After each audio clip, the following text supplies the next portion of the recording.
बड़ी खबर का रुख करते हैं सीडब्ल्यूसी बैठक से जुड़ी इस वक्त की बड़ी खबर हम आपको बता रहे हैं। जानकार सूत्रों से जुड़ी इस वक्त की बड़ी खबर, 3 उपाध्यक्ष चुने जाएं और 4 लोगों के नाम सुझाए गए। दिग्विजय सिंह, पी चिदम्बरम, मल्लिकार्जुन खड़गे और जितेंद्र सिंह। वहीं 3 नए महासचिव बनाने का सुझाव भी दिया गया है, जिनमें सचिन पायलट, सुष्मिता देव और मनिका टैगोर का नाम शामिल है। वहीं 3 नए राजनीतिक सचिव बनाए जाए, जिनमें राजीव साटव, रणदीप सुरजेवाला, अजय माकन और राजीव गौड़ा के सुझाए गए हैं नाम। वहीं राहुल गांधी ने चिट्ठी के पीछे बीजेपी की साजिश बताई और कहा कि चिट्ठी लिखने वाले बीजेपी से मिले हुए हैं। चिट्ठी लिखने वालों की बीजेपी से साठगांठ है। राहुल गांधी के बयान पर वरिष्ठ नेता मुखर भी होते नजर आए। गुलाम नबी आजाद, कपिल सिब्बल ने नाराजगी जाहिर की। कपिल सिब्बल ने नाराजगी जताते हुए कहा कि बीजेपी से हम लड़ाई लड़ रहे हैं।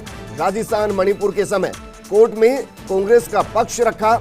मेरी सहयोगी और दिल्ली ब्यूरो चीफ अदिति मेरे साथ जुड़ चुके हैं। अदिति, ऐसी भी खबरें सामने आ रही कि शायद राहुल गांधी ने कपिल सिब्बल से बातचीत की और कहा कि इस तरीके के बयान नहीं दिए गए, और उसके बाद कपिल सिब्बल ने शायद अपने ट्वीट को वापस डिलीट कर दिया है।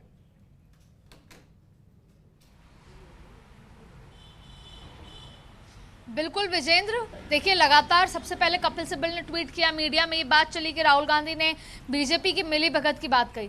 देखिए, अब मैं आपको पूरा मामला बताना चाहती हूँ। सबसे पहले संजय झा, जो कि कुछ समय पहले पार्टी से जिनको निष्कासित किया था, उन्होंने एक ट्वीट करके ये लिखा था, मैं आपको ट्वीट पढ़ के भी सुनाना चाहती हूँ।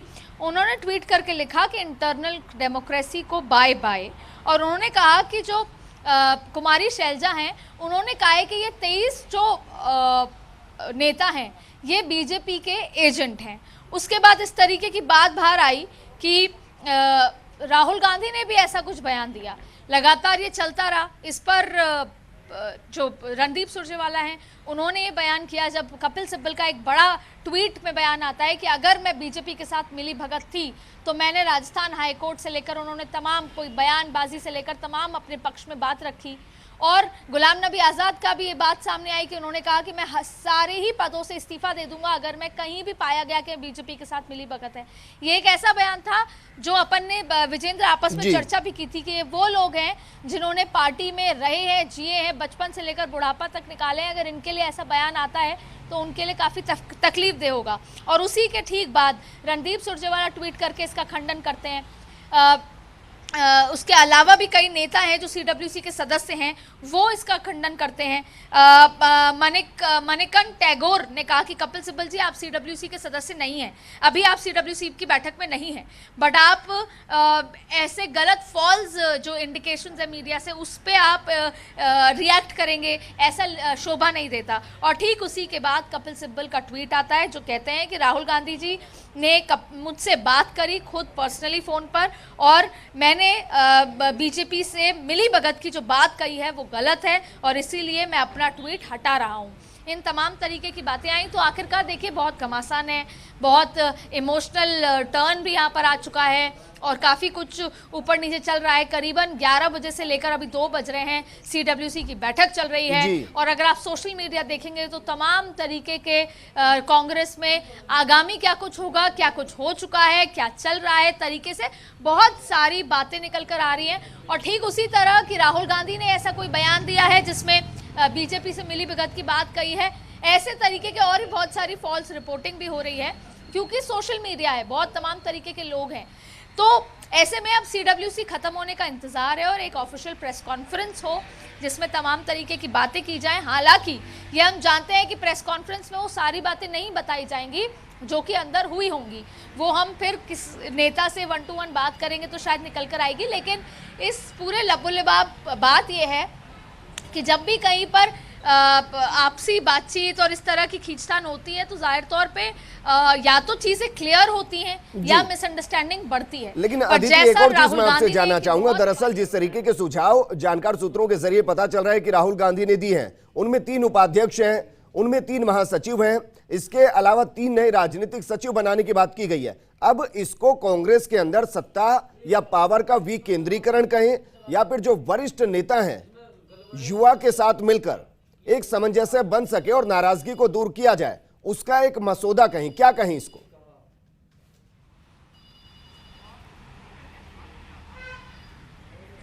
विजेंद्र, मैं फिलहाल ये इत्तेफाक नहीं रखती, क्योंकि जाहिर तौर पे चर्चा जब होती है कि हम 3-4 तरीके के लोग जो उपाध्यक्ष बनाएं या हम एआईसीसी में बदलाव रखें, तो इतनी जल्दी नाम सुझाएं। 2-4 नाम हो सकते हैं, लेकिन कुछ तय हो गया हो ऐसी चीज से मैं वाकिफ नहीं होती। जाहिर तौर पे ये जिम्मेदारी केसी वेणुगोपाल को दी जाएगी और वो फिर बैठक करेंगे। शायद सीडब्ल्यूसी में दोबारा एक बैठक हो जिसमें नाम सुझाए जाएं, लेकिन हाथों हाथ 2-4 नाम जरूर लिए गए होंगे, पर इसका ये मतलब नहीं है कि आज सब कुछ तय हो गया। देखिए, सोनिया गांधी ने अपना इस्तीफा ऑफर कर दिया, लेकिन उसमें सवाल बहुत सारे खड़े होते हैं कि ऐसे में क्या राहुल तुरंत टेक ओवर करेंगे, नहीं करेंगे तो फिर क्या, जिसमें हमने पॉइंट 1, 2, 3 ऑप्शन 1, 2, 3 पे बात की। तो ये सबसे वाइबल है, क्योंकि बहुत लंबे समय से ये बात चल रही है कि राहुल गांधी अभी अपने आप को उस अध्यक्ष वाली उस सिनेरियो में नहीं फिट कर पा रहे हैं, नहीं देख पा रहे हैं। तो ऐसे में जो 3 उपाध्यक्ष बनाने की बात है वो बहुत लंबे समय से कांग्रेस में चल रही है, लेकिन नाम सुझाव दे दिए, इन्हीं में से तय करने, ऐसा मैं नहीं मानती हूँ। अभी भी बहुत तरीके की बात हुई होगी, केसी वेणुगोपाल से लेकर तमाम जो सीनियर नेता हैं उन्होंने इस पे पक्ष विपक्ष रखा होगा और ये बात कही होगी कि ठीक है, हम इस पे एक्सरसाइज शुरू करते हैं और हम जल्द ही 5-6 नामों के साथ आते हैं, जिनमें, और क्योंकि राहुल गांधी ने ये कहा था कि भागीदारी के लिए, मतलब कि कांग्रेस में संगठन में भागीदारी के लिए संगठन में बदलाव जरूरी है। यही वजह है कि बहुत सारे नए सचिव आने की बात है और ये आज की बात नहीं है, बहुत लंबे समय से एआईसीसी शफल का भी इंतजार है।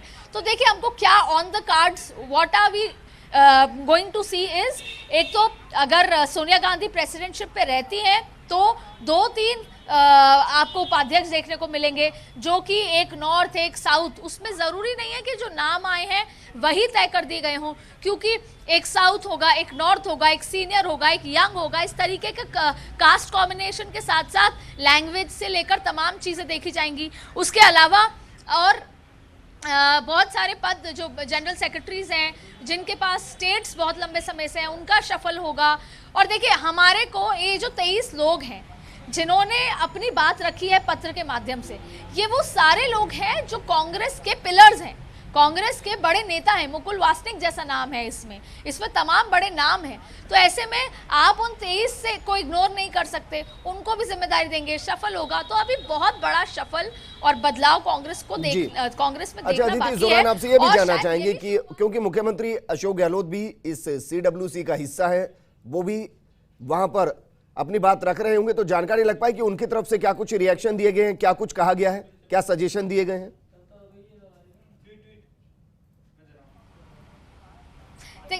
देखिए, कुछ देर पहले प्रियंका गांधी बोल रही थी, लेकिन बहुत सारे इसमें जो इनवाइटीज भी हैं, क्योंकि सीडब्ल्यूसी का हिस्सा मुख्यमंत्री अशोक गहलोत नहीं है, लेकिन उनको इनवाइट किया जाता है। तो फिलहाल अभी तक ये कोई जानकारी नहीं आई कि अशोक गहलोत की तरफ से कोई बात रखी गई हो, लेकिन ये बात जरूर है कि अशोक गहलोत का कल ट्वीट था कि सोनिया गांधी ने बहुत बेहतर काम किया, सोनिया गांधी बंदी रहनी चाहिए। लेकिन ये भी बात सामने आ रही है कि भूपेश बघेल और अशोक गहलोत ने राहुल गांधी को अध्यक्ष बनाने की बात भी कही है, जो कि अशोक गहलोत पहले भी करते आए हैं। और अशोक गहलोत लगातार 5 से 7 दिन दिल्ली में थे जब राहुल गांधी ने इस्तीफा दिया था, तो लगातार अशोक गहलोत उस टीम में थे जब राहुल गांधी किसी से नहीं मिल रहे थे। फिर अशोक गहलोत से मुलाकात करके अशोक गहलोत ने उनको पद पे रहने के लिए कई बार रिक्वेस्ट किया। राजस्थान के कई कार्यकर्ता और कांग्रेस के नेता वगैरह यहीं पर बैठकर धरना किया था। तो अशोक गहलोत हमेशा से उस बात में है कि राहुल गांधी को ही इसकी बैटन को आगे बढ़ाना चाहिए, क्योंकि वही है जो नरेंद्र मोदी को टक्कर दे सकते हैं। हालांकि क्योंकि सोशल मीडिया पर तमाम बातें हैं, तो ये भी आ रहा है कि सचिन खेमा चाहता है कि अशोक गहलोत राष्ट्रीय अध्यक्ष बन जाए, तमाम तरीके की बातें हैं। लेकिन पुख्ता बात एआईसीसी सीडब्ल्यूसी की बैठक खत्म होने के बाद, प्रेस कॉन्फ्रेंस होने के बाद ही निकल कर आएगी। लेकिन बॉटम लाइन ये तय है कि अब वो बदलाव की जो लहर है वो एआईसीसी कांग्रेस में शुरू हो चुकी है और अब सोनिया गांधी चाहे संगठन महामंत्री से लेकर वो पूरी टीम इस दिशा की ओर सोचेगी, क्योंकि कई नेता नाराज होकर बाड़े में चले जाते हैं, कई नेता नाराज होकर दूसरी पार्टी का दामन थाम लेते हैं और कई नेता नाराज, दुखी, पीड़ित होकर चिट्ठी लिखते हैं। लेकिन बात बॉटम लाइन ये है कि अभी कांग्रेस में सब कुछ ठीक नहीं है, आपसी खींचतान है और इसको राष्ट्रीय अध्यक्ष, आला कमान या गांधी परिवार को फिक्स करना पड़ेगा और जल्द करना पड़ेगा। अदिति, लेकिन ये पैनिक की सिचुएशन क्यों है, ये मैं जानना चाहता हूं, क्योंकि अगर बात कपिल सिब्बल की करें सुप्रीम कोर्ट के वकील हैं, कांग्रेस का पक्ष रखते हैं। अब अगर उनके पास कोई ऑथेंटिक चीज नहीं आई, ऑथेंटिक बयान नहीं आया, तो फिर ट्विटर पर लिखने की जल्दबाजी क्यों? गुलाम नबी आजाद बहुत पुराने नेता हैं, अगर उनके पास ऑथेंटिक कोई चीज नहीं है, वो रिएक्ट क्यों कर रहे हैं? मैं इस रिएक्शन को समझना चाह रहा हूं, क्योंकि अगर पिलर अफवाहों पर रिएक्ट करेंगे तो कार्यकर्ता क्या करेगा फिर?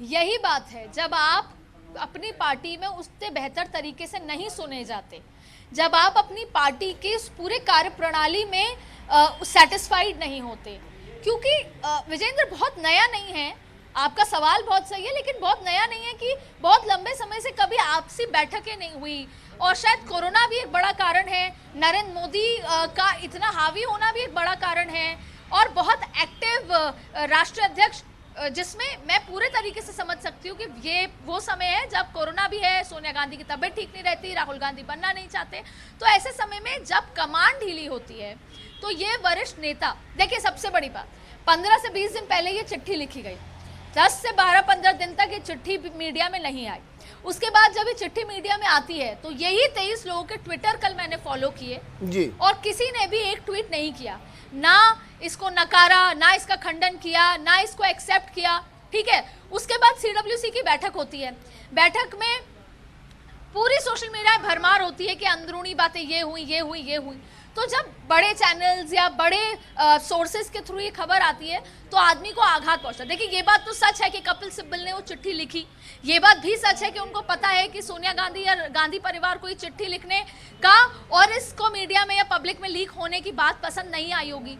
उसके बाद जब इस तरह की चीजें लगातार आती हैं, संजय झा ट्वीट कर देते हैं, तो और देखिए इसमें मनीष तिवारी का भी नाम आया था। मनीष तिवारी जैसे गांधी परिवार के बड़े या कांग्रेस के बड़े दिग्गज नेता ने आज से 3-4-5 महीने पहले भी संजय झा के साथ एक पूरा आर्टिकल लिखा था जिसमें ये कहा था कि कोरोना महामारी में फेल हुए, इस पूरे प्रबंधन में नरेंद्र मोदी फेल हुए, लेकिन ये मौका था कांग्रेस को आगे आकर उनको जो है बैकफुट पे लाने का, लेकिन नहीं ला पाए क्योंकि कांग्रेस अभी चल नहीं रही है। तो तमाम तरीके की बातें हैं। मुद्दा यही है कि कांग्रेस पार्टी को अपने दिग्गज नेताओं से चाहे 1 to 1 चाहे ग्रुप में बैठकें करनी होंगी, सुझाव लेने होंगे, क्योंकि हर व्यक्ति इसलिए परेशान है कि कहीं ना कहीं देखिए सबसे ज्यादा आघात कांग्रेस को ये डर है। देखिए हर आदमी को, व्यक्ति को डर है।